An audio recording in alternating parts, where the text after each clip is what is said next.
Good morning, everybody. Welcome to the class that we're having on Genesis this morning. We'll be studying chapters 19, 20, and 21 this morning. And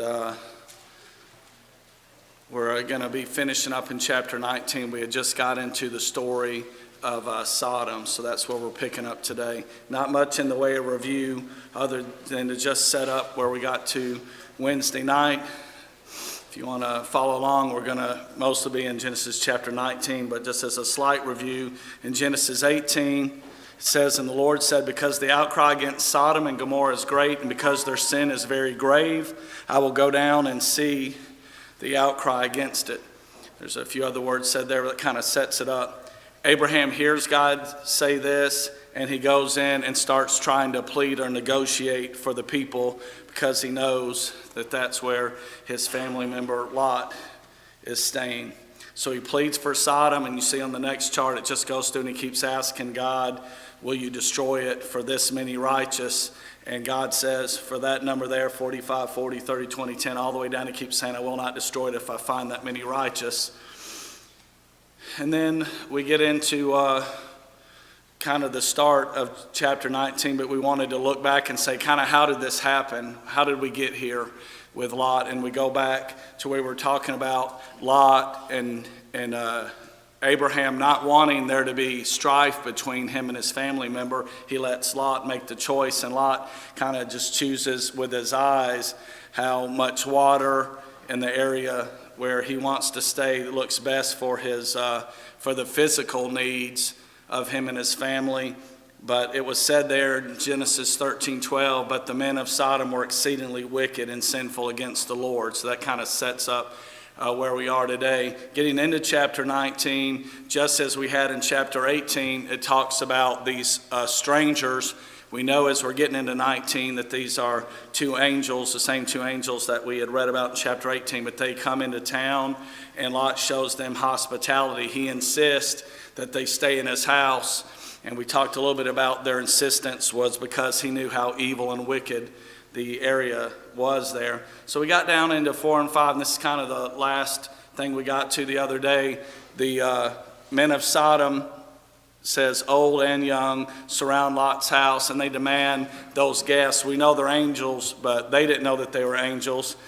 They kind of were out of their minds, as we'll see in a minute, but these men gather around the house and they demand these two guests of Lot's to be brought out to them. So we talked a little bit, just kind of summarize this slide we got to the other day, because in my mind, some people may look, and when we talk about the sin of homosexuality, some people would look back and say, when we're talking about the story of Sodom, they'll say, yeah, but that's because how evil they were. You know, people try to justify everything. They'll say that was more of them, you know, ripping somebody out of the house and demanding this right here. And that's why I wanted to kind of show what God says when Paul's speaking through the Holy Spirit in Romans 1. You know, it talks about men and men being together in an unnatural way, and women being together in a natural way. And God defines this in different words that are used here. It's shameful. Those that do this have a debased mind.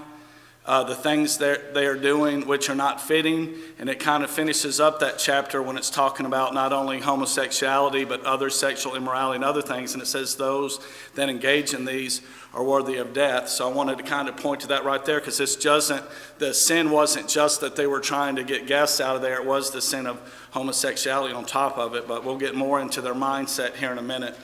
So talking about these wicked men of Sodom, this gets down into verses 6 through 8 of Genesis 19. It says, Lot goes out and pleads with the men of Sodom, and he said, please do not do so wickedly. He said, don't do this. And then as an offer, it's kind of very shocking to us as parents or somebody that would have daughters, but Lot offers up his own daughters to appease these evil men that are trying to beat his door down and get his guests to come out. So he seems to feel that it's worse to allow his guests to be sexually molested than his own daughters, and he was willing to protect these guests at all costs. But our thought here that we need to be thinking of what can we learn from this lesson. There's quite a bit of meat for us to take out of this here, but in this offer he did very wrong. We need to see that here, that he showed weakness in his faith to God by trying to do something that was evil to get rid of something else that he saw as more evil, when he should have just did what was right, whatever else he could do. Of course, he doesn't know that these angels are going to be able to defend him and that, so just in his mind and in the panic of the moment, same way we respond sometimes, and when the panic of the situation hits, sometimes we make incorrect choices, and it seems that's exactly what he did here. So getting on down a little bit later, the men of Sodom get on to Lot and say, you're acting like a judge, kind of saying, who made you judge over me, sort of thing. Kind of, you've been kind of this high and mighty guy since you moved in our area, and you have no right to be judge over us. Who are you? And so they kind of threaten him and say, we're going to do worse to you than we were going to do to them. But the angels pull Lot back into the house, they protect him, and they strike the men with blindness. And that next part there down in verse 11, I mean, speaking of another shocker, it seems very shocking to me just to hear this. These men are struck with blindness. They're already doing wicked, wanting to do wicked things, and then they're struck down with blindness. And it describes it as they become weary or tired, still trying to get into the door. So it's like the blindness didn't stop them. It's just very shocking. So it made me think about a lesson maybe that we could get out of this. If unrepentant, if we let something grow and grow and grow, and we're practicing something, kind of like these men here were practicing, that sin can absolutely overcome and destroy our minds to the point that we don't even see right in anything. And for somebody to be wanting to do something so evil, and for them to be struck with blindness and it not to stop them, is kind of a shocking part of this story as well. Moving on in verses 12 through 14, destruction is coming. The angels command Lot, whomever you have in this city, you need to take him out of this place, down in verse 12. And they let him know, God has sent us to destroy this place. We're going to destroy it. And then the angels had told him, you need to go get any family member you have here. It said sons-in-law, sons, whoever, daughters, whoever you have in this place, you better get them out of here. And so Lot goes to warn his sons-in-law down in verse 14, and when he warns them, they think he's joking around with them. So the sad part of this story that we're going to see a little bit later, they're not going to be saved in there because they don't listen to what he has to say. Just very quickly, a point on the sons-in-law in there. Thought it was slightly confusing, so I put a few different translations in here. This is something that I don't want to get off into big speculation because it's not the story, but it was a little bit confusing. Like I used the New King James Version, and it described, if you're reading along with me there, it described these sons-in-law the way that we would someone who had married his daughters. But in other translations, it described them, I guess, as they were going to become sons-in-law. They were like betrothed. ESV says were to marry his daughters, and the NIV says who were pledged to marry his daughters. I don't think that's an important part of the story. We only know what we know, but I do know that in verse 8 it talked about his 2 virgin daughters. So if he was telling the truth in that part right there, that these were his 2 virgin daughters here, if that's his only daughters, it makes more sense that they were the way that it's translated in the ESV and the NIV. But we don't really know, and it's not a major point of the story. The bigger part is he tried to convince them to get out of there, and they don't listen. Okay, and the story continues down in verse 15 through 17. The next morning, so next day passes, early the next morning, the angels urge Lot to hurry. The time has come for destruction. He says, take your wife and 2 daughters and leave. So again, the sons-in-law didn't listen, so he's down to just his wife and 2 daughters that are with them right there. And they're like, look, the time has come. You got to get out of here lest you be consumed. And for whatever reason, it describes it down in verse 16 that he lingered. For whatever reason, he's not obeying. He's not leaving. He's stressing whatever it is about that, maybe fretting that the sons-in-law didn't listen. And so the angels take him, his wife, and his 2 daughters. They take them by the hands and they kind of forcefully remove them out of compassion and place them outside of the city. And they did this, it says in verse 16, because of God's mercy. Now this next point down in verse 17 is very important. It says, escape for your life. And he's telling them later in these verses, he said, escape to the mountains, escape for your life. Do not look back lest you be destroyed. So there's kind of a warning in that right there. Don't look back. Get out of here and go where we told you to go, and don't look back. So when they told him to go to the mountains, for whatever reason at the time, the people he knew were going to be in the mountains, whatever the reason, it kind of stresses Lot out. And he says, please don't make me go to the mountains lest some evil overtake me. And he says, instead, let me go to this little city. It's just a little city right over here. And the angels agree not to destroy that little city. And they're talking about the little city of Zoar, which actually means little, down there in verse 22. So again, down in verse 22, they tell him, you got to get out of here. Go where we told you to go. We agree that you can go to Zoar. Get out of here, for I cannot do anything until you arrive there. So they had obviously been instructed by God not to allow the destruction till Lot and his family, at this point, his wife and his 2 daughters, were going to be safe. So it says down in 24-25, destruction is now upon them. It says in verse 24, the Lord rained brimstone and fire on Sodom and Gomorrah from the Lord out of the heavens. So he overthrew those cities, all the plain, all the inhabitants of the cities, and what grew on the ground. He totally annihilates this area right here. So we're talking about sulfur, kind of like hot ash or lava or something like that, coming down and just burning the place to nothing.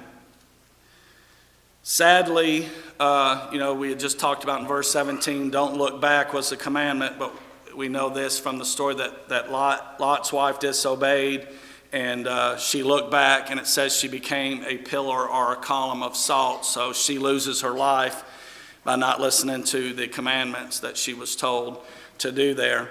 And chapter 19 kind of ends with, you can kind of see Abraham just stressed and saddened. He tried to plead for the people, but God couldn't even find 10 righteous. Of course, God knew there wasn't 10 righteous there. We know that Lot was righteous, as we brought up in the last class, but he couldn't even find 10 there. So the place is totally wiped out, and Abraham kind of looking down towards there. It says he's surveying the land, and it looked like smoke of a burning furnace. That's what he sees. It's just annihilating, just like smoke rising up.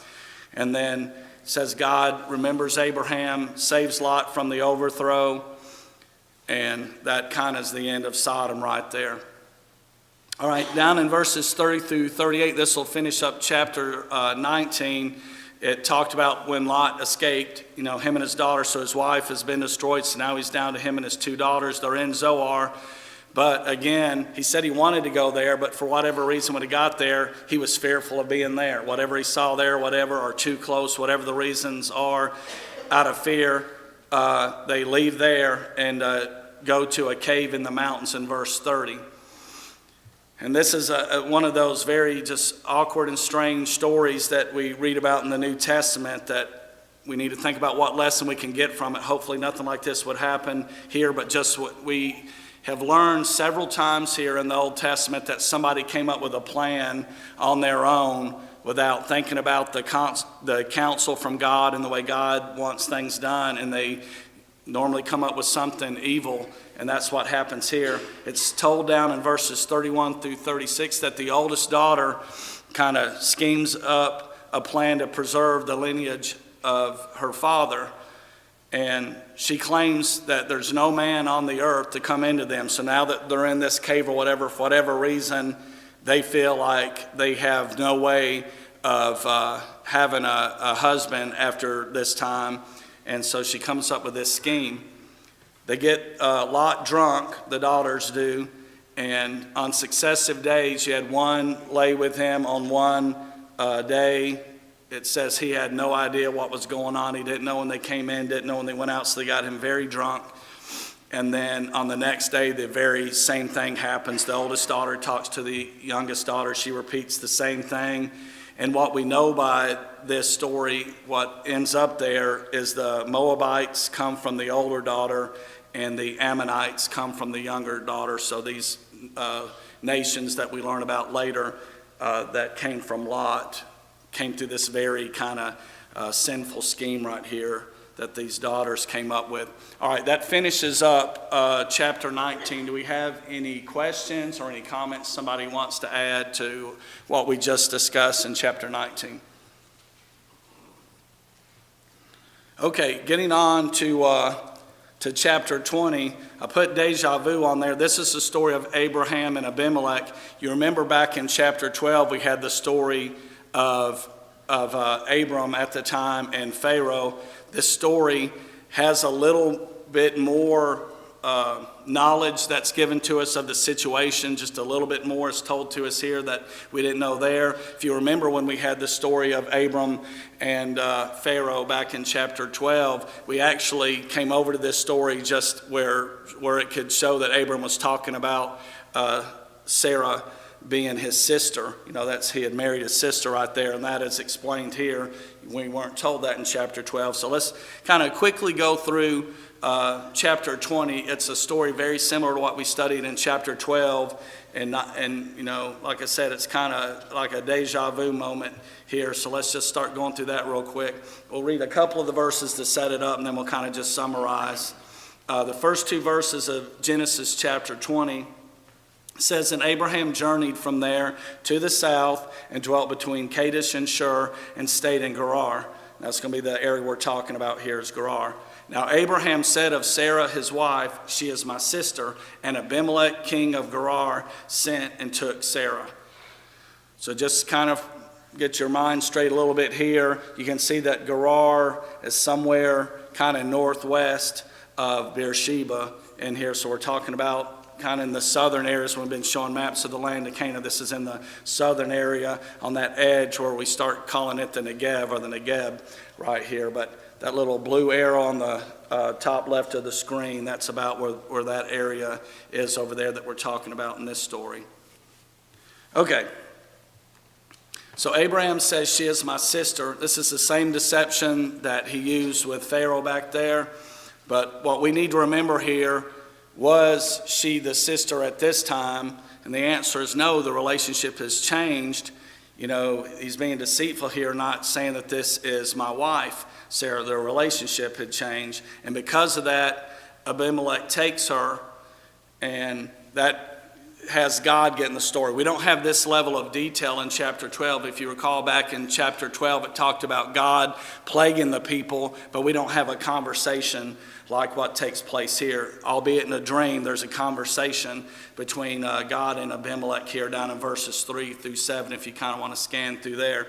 But God comes to him after Abimelech takes her, and he says, "Indeed, you are a dead man because of the woman who you have taken, for she is a man's wife." So you see the way God looks at it here. This is a man's wife. This wasn't the taking of a sister, but you have taken a man's wife. And now it's about to cause Abimelech his life if he doesn't handle this the way God wants it. So in verses 4 through 5, it kind of explains Abimelech's response to God at this point.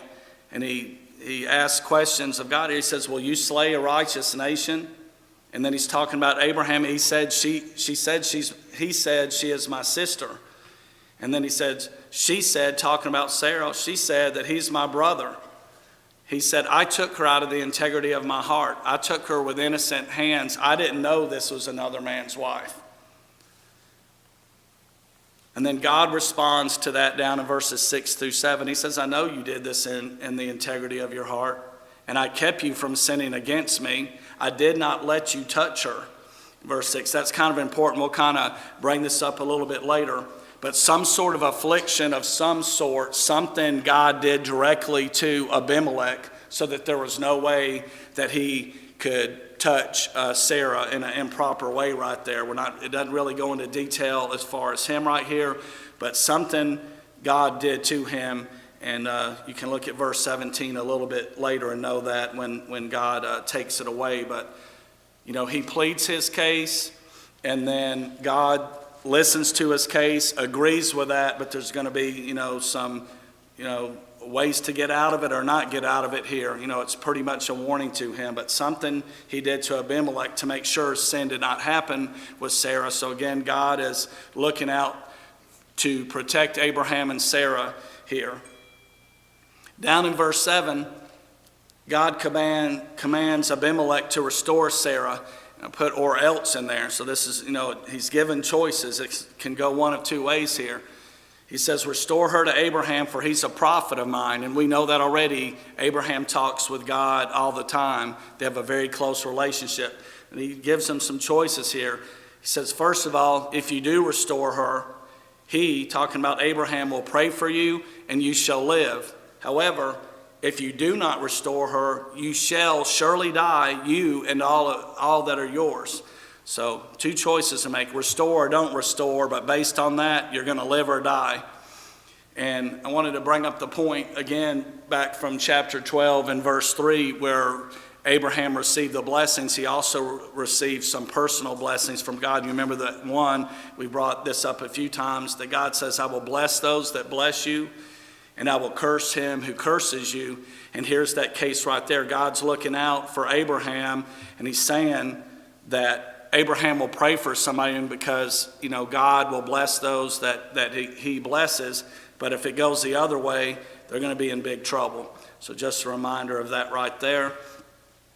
And then Abimelech, after this happens, again, this conversation with God and Abimelech was in a dream. So after that, he shares this dream with his servants. This is down around verse 8. And it describes them. All the people that hear this, it says, were very much afraid. They're like, we're in trouble here. So Abimelech now, he gets with Abraham, and now after sharing the dream with his servants, he wants an explanation for Abraham for all this. He's kind of, doesn't understand why this is happening to him. And so he says a few different things to Abraham. He says, first of all, what have you done? Like, what have you done to me? Have I offended you in some way? Did I do something that made you do this to me? Have I made you angry in some way that you're retaliating against me? You have brought upon us a great sin. He knows that God has come to him in there and made that accusation against him. And he's like, why did you do this to me? You brought great sin upon my nation here. And he said, you have done deeds to me that ought not be done. And then he asked one other thing, what did you have in mind with this plan? So he's just kind of, he's exasperated, he's stressed out. He's just like, I don't understand why all of this has happened. And he knows that he was told if he doesn't correct it, he's a dead man. So he's very stressed in this right here. And then Abraham comes back and he gives his explanation to these comments from Abimelech. Verse 11, he says, I thought the fear of God is not in this place. That was the first thing I thought. We can go back, decades before when this happened, and it was kind of the same thing. It is fear. As I'm traveling through these ungodly nations, I'm fearful that they're going to take my wife and that they're going to kill me. So he kind of explains that. I'm afraid they're going to kill me for my wife and take her from me. And then he explains, this is down in verse 12, is what we referenced even back in the story with Pharaoh back in chapter 12, where he says, she's my sister. Now, he said, we share the same father, just not the same mother. But then he admits, and then she became my wife after that. She was my sister, but then she became my wife, verse 12. Then he goes on and admits kind of that he had told her, I said, wherever we go when she's traveling with me, say I'm your brother. So he shares that part of it. Lesson we need to get out of this, and we talked about this in grand detail in chapter 12, is lying is never justified right here. It's obvious that God's with Abraham, and in this case, as great as his faith was, he should have remembered that God was going to protect him and look after him. And you would even have thought that he would have learned from what happened, 20, 25 years before or whatever, that this wouldn't have happened again. But it is what it is. Abraham is a man, and he kind of repeats a mistake that he'd already made before. Now let's talk about the restoration. So after all this right here, Abraham receives many possessions from Abimelech. It talks about this down in verses 14 through 16, sheep, oxen, servants, 1,000 pieces of silver, it says. We'll come back to that in a second. And he's offered to dwell anywhere in that land. As you look out, dwell where you want to, Abimelech says. Abimelech sees that part that God's going to bless those that are with Abraham. So he's like, I want us to be close. I want us to be friends.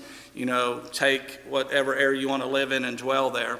And then Sarah's restored to him as also. I don't know if I worded this great at the bottom here, but I wanted to bring up this point about the 1,000 pieces of silver. First of all, down there in verse 16, it says Sarah's rebuked by Abimelech for deceiving him. But in that whole little discussion right there, he refers to Abraham when he's talking to Sarah. He refers to him as her brother, and I think he kind of does that out of sarcasm. I think he's kind of agitated with her for allowing this to happen and let it go on. So he says, I've given 1,000 pieces of silver to your brother, talking about Abraham right there. And again, I think he's saying that kind of sarcastically.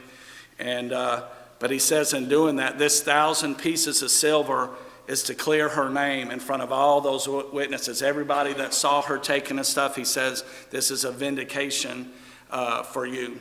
So that is the story there. And then let's end it up, or finish up chapter 20 here. Abraham prays to God, just like God said he would. He says, if you'll restore her, he'll pray for you. And that's exactly what happens here. So God had afflicted Abimelech with something. We talked about this just a few minutes ago. He had afflicted him with something that kept him from touching Sarah. At the same time, his wife and all his female servants were afflicted from being able to bear children. So God had put something on not only Abimelech, but he had kept all that. Said he closed the wombs of all the females there so that they couldn't bear children. So Abraham prays to God, and God heals them, all of them right there. They did what God told them to do, and so God heals Abimelech, his wife, and his female servants. So it goes back to where the women could bear children again, and Abimelech, whatever God had afflicted him with, was restored too, so he's healed. Okay, any questions on chapter 20 or comments? Go ahead, Mike. Sarah was implicit and obedient, but I just couldn't imagine she was in full agreement with what happened to Pharaoh and Abimelech. So one lesson I get out of this is all three of these men didn't treat her with appropriate respect, neither Abimelech, Pharaoh, or Abraham. And you see lessons in the New Testament how Jesus lovingly treated women friends and took care of them and gave them far more respect than these three men ever showed Sarah. Yeah. So Mike's talking about kind of in the stories of chapter 12 and also the story today with Abimelech here, that there's a lack of respect shown for Sarah in the way that they treat her. And so there's a lesson for us to learn that we need to treat our spouses, and women in general need to be treated with respect. Okay, any other comments? Okay, let's get into chapter 21. This goes back what we've been talking about, the promises all the way back that we've been talking about. Chapter 12, all the way through, everything we've studied through here is about the heir that was going to come through Abraham's descendants, but that was going to come through Sarah. So verses 1 and 2, Sarah bears a son for Abraham. God kept his promise. He said Sarah had a plan, remember, and uses Hagar, which produced Ishmael. That wasn't God's plan. God's plan is what's coming to fruition here. God kept his promise. The promised son was going to come through Sarah, and here we go, seeing it all come into place. So Abraham calls the name of his son as he was commanded, Isaac. That goes back as a reference to chapter 17 and verse 19. That's what God said to call him. That means laughter. So he did what God told him to do. He's called Isaac. He also does what was commanded back there when God gave them the sign of the covenant, wanted circumcision to take place. So on the 8th day, Isaac circumcised. It describes it down in verse 4. Abraham's being obedient. He has an act of faith. He's doing exactly what God told him to do. Talks about Abraham's age there. I added some other ones. Could be a few months off on them, but Abraham is 100 now when this happens. Sarah's going to be about 91. Ishmael's going to be about 14. Just playing with some of the math there, but since it didn't give theirs, depending on their birthday, that's about what they are, but that's the ages of everybody. And then it talks, Sarah's come a long way. Her joy is described down here in verses, I didn't put it there, I believe that's down in verses 6 and 7 down in there, but this first little section that's described there. Her joy is not one of untrustworthiness or doubt in her laughter and joy. This seems to be just absolute joy of a mother with this thing coming true that she was promised, and now she has her son. She's provided through God an heir for Abraham. But she says two things down there. She says, God's made me laugh, and those that hear of this are going to laugh with me. And then also in a second thing, she says, who would have said to Abraham that Sarah would nurse children? So she just seems overwhelmed with joy now, and not one of laughter with doubt, but one of laughter of just absolute joy of motherhood here. Okay, now let's talk a little bit. It's kind of a sad turn of the story here in chapter 21 concerning Hagar and Ishmael. Abraham, it says, so we're going to say maybe a couple of years have passed by, however long it took to wean Isaac. It says when that takes place that he makes a great feast. So probably a couple of years later, not being definite with that time, but some time has passed. Sarah sees Ishmael scoffing, or her anger seems to be that maybe he's mocking Isaac here. If not, he's mocking about Isaac towards him, or about Sarah being an old lady having Isaac or whatever. But she sees him scoffing there down in verse 9, and she gets very angry about it. And down in verse 10, she gets with Abraham and says, I want you to cast out Hagar and Ishmael. I want them out of here. I've had it with them. Get rid of them. Seems very cold. You go back, it's her plan. This is her plan, that there was an Ishmael that came in that was born through her maidservant. But, these are kind of the consequences, just the jealousy, the agitation, all those things right there. She just decides, I can't take them being around here anymore. I want him gone. And this was very displeasing, it says, to Abraham down in verse 11. So, at this time, Ishmael would have been about maybe 15 or so, and this was his son. She feels this certain way, but this was Abraham's son, and this was Abraham's son that he thought even at the time may be his heir at the time, but he's had all these years. They're close. He was his son before Isaac was born. He loves him, but Sarah says, I want him out of here. So it totally distresses him. And but God has a discussion with Abraham. It says down there in verse 12, he tells him in this instance here, listen to Sarah in this matter, for in Isaac your seed shall be called. So God sees that this isn't good, kind of what's going on in their family situation, and as harsh as it seems right here and sad to us, God tells Abraham to go ahead and listen to Sarah in this way. So they're sent away. It describes, first of all, God tells Abraham concerning Ishmael, look, a nation will come, a great nation, he says later, is going to come from Ishmael, because I know he's your son, and I know he's your seed. He's going to be okay. So Abraham, again, probably very sadly, packs water and bread for them, and he sends them away down in verse 14. And then it describes that they wander in the wilderness of Beersheba. So we kind of know the area it's talking about, but just that name, I kind of highlighted it to point out that word wilderness, and you see when they get there, there's no help for them right there other than God who's going to sustain them and protect their lives. But there's no people right there on their journey. So they're all alone as far as now they're away from family. They've been there all this time, and they have nobody as far as men or brethren to lean on. It says down in verse 15 that they run out of water, and she places Ishmael under a shrub. She separates herself from him because she doesn't want to watch him die. So she sees that they're to the point of death. They've run out of water. She doesn't see anything she can do to take care of him. So she just starts crying, as described there in verse 16. God hears the voice of Ishmael, says the laddie hears the voice of the lad.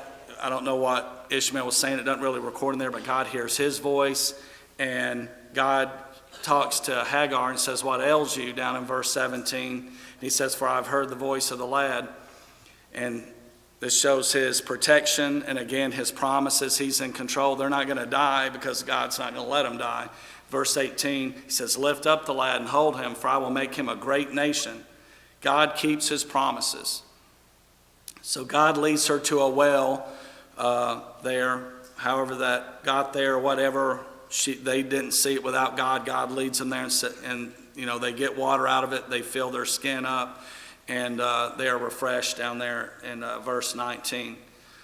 So the story kind of finishes here at the time with Ishmael growing. God's with him. He grows into a man, becomes an archer, and he dwells in the wilderness of Paran.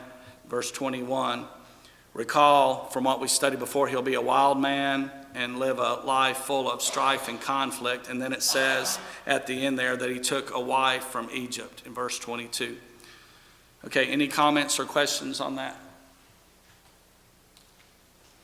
Okay, getting down to the end of the chapter, there's this treaty with Abimelech. Abimelech recognizes of Abraham that God is with you in all that you do in verse 22. He asks Abraham to make an oath with him to show kindness to his offspring. He's learned the lesson there. He knows God's with him. He wants to be blessed, not cursed through Abraham. And he said, I've showed kindness to you, so do this with me. Abraham agrees down in verse 24. Then there's this, I guess not strange, but it's strange to Abimelech, definitely. Abraham rebukes Abimelech over a well. It's described there that Abimelech's servants steal a well that Abraham had dug. And Abimelech says, I have no idea what you're talking about. Nobody's said anything to me. This is the first I'm hearing about it. So Abraham gives sheep and oxen to Abimelech, and they make a covenant. It describes in verse 27. And then in verse 28, Abraham set 7 ewe lambs out in verse 28. And Abimelech asks for the meaning. He says, what in the world is up with the 7 ewe lambs here? And he says, you will take them that they may be my witness that I have dug this well. And so then you get down to the end, and it says, therefore they called that place Beersheba, because the 2 of them swore an oath there. And then there's just a little bit that I got out of the Waldron book about the name there, but it's definitely going to have to do with this oath. Here it seems the name of Beersheba was kind of based off of the 7 ewe lambs and the agreement they made with the 7 ewe lambs. We'll come back to the name a little bit later in chapter 26. So Abimelech returns home. Abraham plants a tamarisk tree in Beersheba, and Abraham calls on the name of the Lord. We see this again, calling on the name of God. He's constantly worshiping, talking with God. That describes the character of Abraham, and it says he stayed there many days. So as far as what lessons we kind of garnered out of this, dealing with the faith and the failings of the families, we talked about Abraham and Lot entertaining strangers. We talked about Sarah's faith to conceive. If you remember last week, in Hebrews 11:11, she recovered from her doubt. And then the failings, Sarah's doubt when she laughed, Lot's poor choice and residence, the homosexual men of Sodom, Lot's wife being disobedient, Lot's daughter's evil scheme, and Lot's drunkenness. And then in the last 2 chapters, as far as faith, you got Abraham obeying God's instructions with Isaac, circumcision, Sarah's joy on God's promises. Abraham calls on the name of the Lord we just talked about. And then the failings, Abraham and Sarah lie to deceive Abimelech, so that's a failure. And also Sarah's resentment of Hagar and Ishmael that ends up being the driving force, kind of shoving them out and away from their family. All right, any comment before we close? Whatever God wants done, it gets done. Yes, sir. And that's one of the big lessons we can get out of this is God is in control, and God's plan is going to come to fruition, not the plan of men, unless it coincides with God. We'll say in Galatians 4:29, as far as Isaac and Ishmael, it says Ishmael persecuted Isaac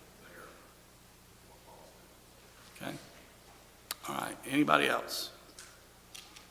Okay, that'll close for next time. Let's see if I got that here. Next class, Wayne's teaching Wednesday. If you want to read ahead, please do. Genesis 22 and 23. That'll be the offering of Isaac and the death of Sarah.